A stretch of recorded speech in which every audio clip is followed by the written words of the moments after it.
inside the octagon.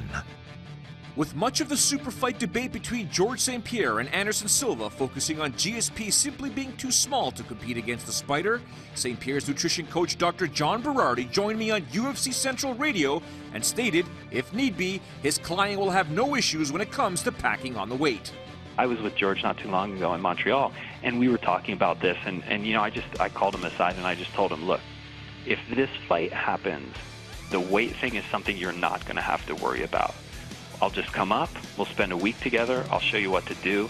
6 months later, we'll have him walking around at 210. It's not a problem. In George's case, like I say, again, it's a big question mark as to whether this fight will happen. Both he and Anderson have some opponents potentially coming up that they need to get past first.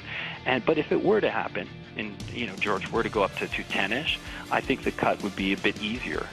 And make sure you tune in to next week's episode of UFC Central, as we will have an exclusive interview with Dr. John Berardi, who will explain in detail what could be in store for GSP should the bout with Anderson Silva ever get signed.